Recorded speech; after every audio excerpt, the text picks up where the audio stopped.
was gonna do some meditation outside, but that has been ruined. That plan is tarnished because I don't have a pathway to get to my balcony anymore. It's okay. It's all good. We're not making a fuss over little things this morning. However, did I spill the coffee and then immediately try to walk over it again thinking I could get outside? I did. My feet are sticky. My feet are wet. I'll just do my meditation in here on the ground. Who needs to go outside anyway? Feels best.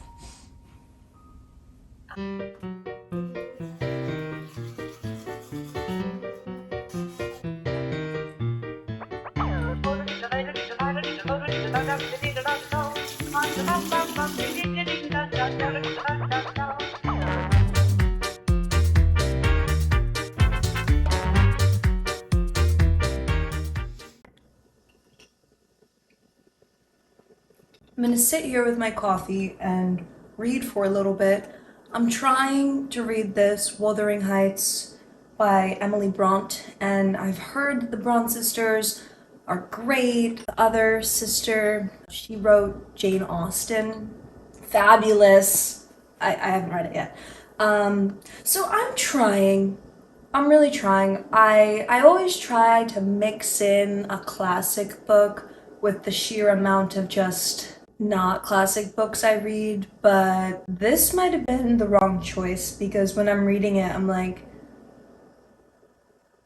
word by word, I'm like, this is fucking awful. The English back then was just so different, and it just makes it so boring. I mean, I don't have a better explanation than that. It's just really hard to get through. So I'm reading this, which is the story of stuff. And then when I get bored of this, I'll switch to this. When I get bored of this, I'll switch to this. And it'll be a little alternate.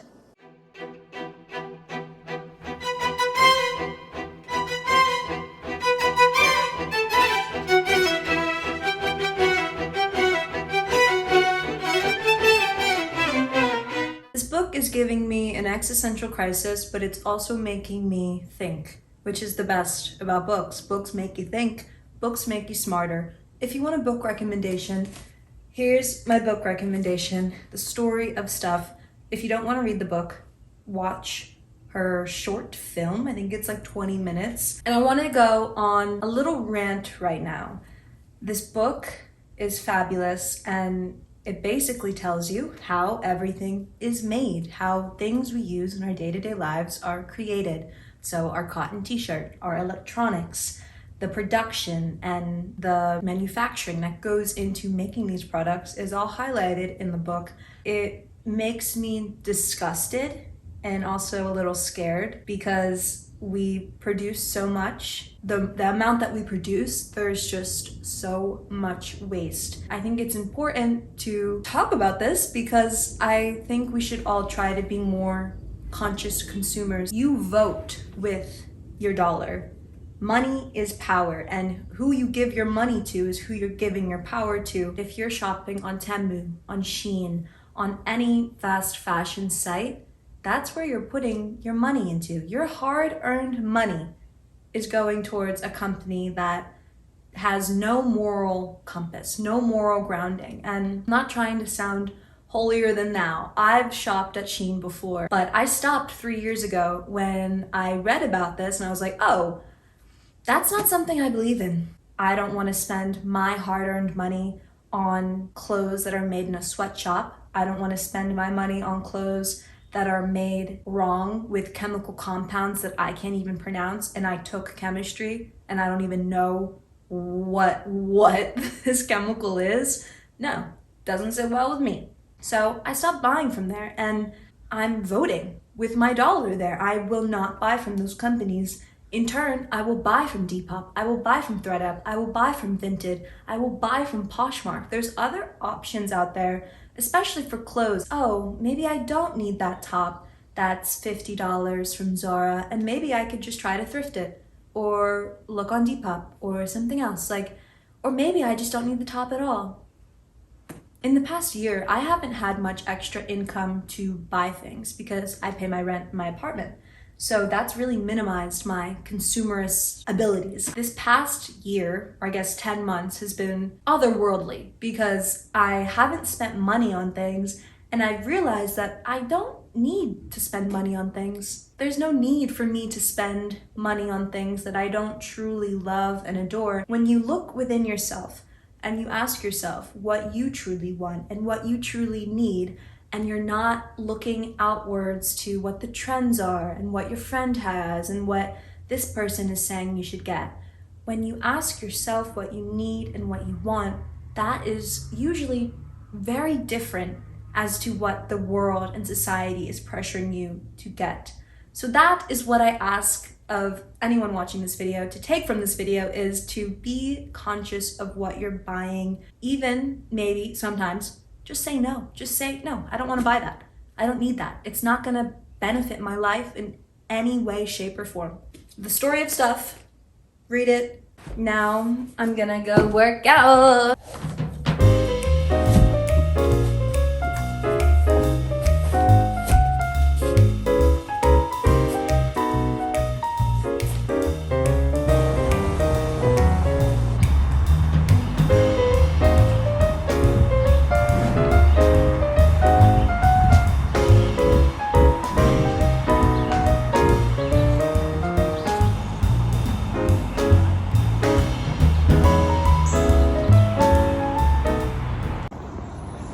I ran.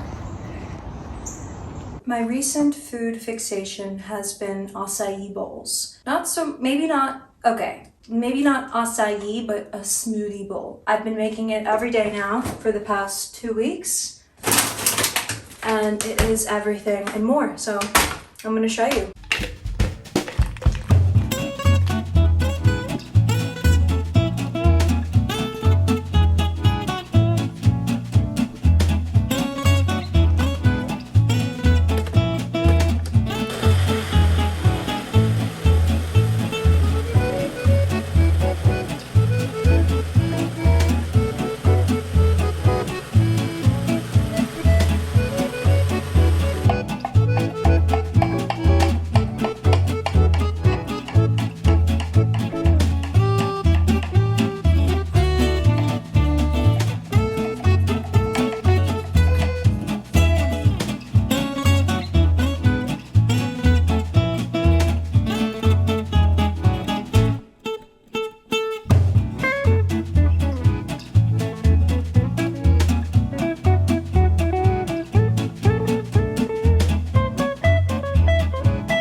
Oh yeah.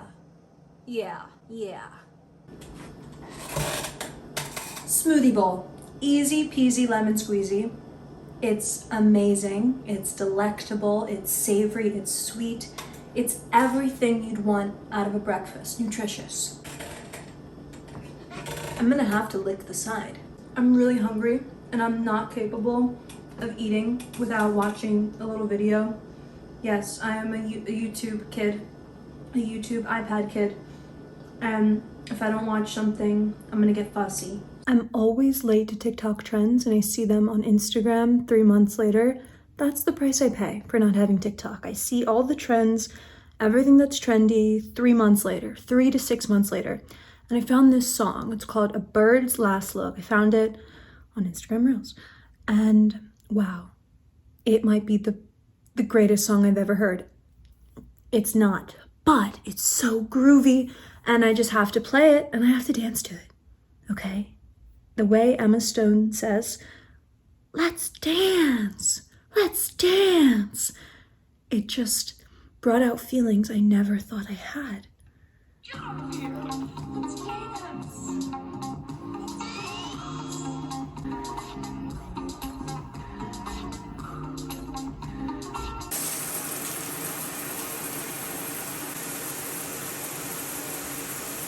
So I've created a little workstation here with my sewing machine, and yesterday I got a lot of progress on my dress.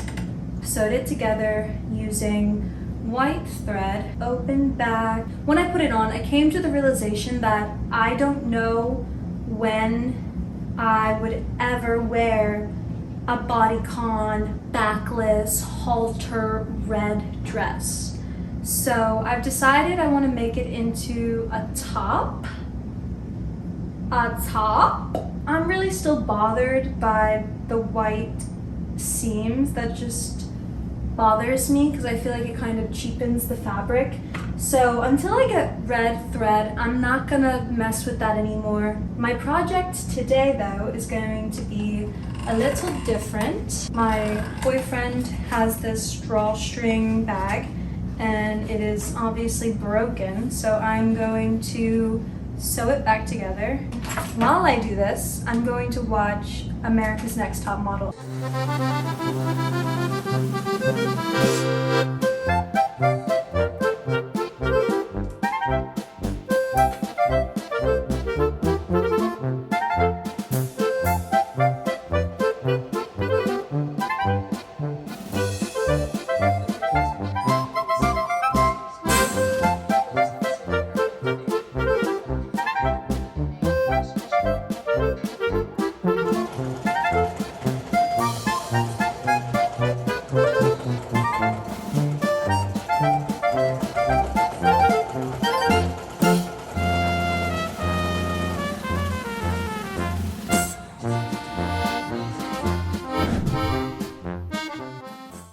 I'm off to work. This is what I'm wearing. I'm trying to dress up a bit more when I leave the house, especially when I'm going to work, because I can look cute at work. You know, I can kind of wear whatever. So this is what I'm wearing today. Something I've been really into is cuffing my jeans very large, like a big, hefty cuff.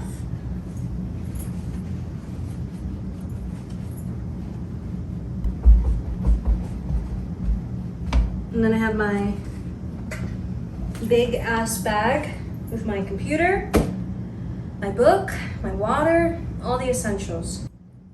AC on blast.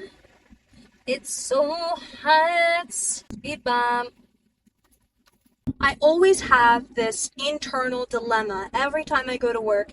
Every time I go anywhere, actually, I always ask myself, like, should I wear a bra? Should I wear a bra? I don't have the biggest of boobs, so you wouldn't really notice if I was wearing a bra or not. I'm one of those people where it's like, nipples are nipples, who cares? But other people aren't like that. And I've had instances where I'm not wearing a bra and then people are looking at my boobs, and you know, I don't want that. That's not what I'm asking for. I'm not asking for people to look at my nipples. I don't want that. Guys get to run outside with their shirts off, and then a girl is ridiculed for running in a sports bra. And people are like, oh my god, she's a whore! How could you wear a sports bra? It's just silly. I hate those gender rules because it doesn't matter. They're nipples. Everyone has them. Windows are down. I think it's time for me to end this vlog. Thank you for spending the day with me. Even though it seems that every single day of my life is the same, there's always maybe a little bit of spunk, a little bit of difference. Bye! I get so awkward doing goodbyes. Like, do we hug? Do we kiss? I don't know.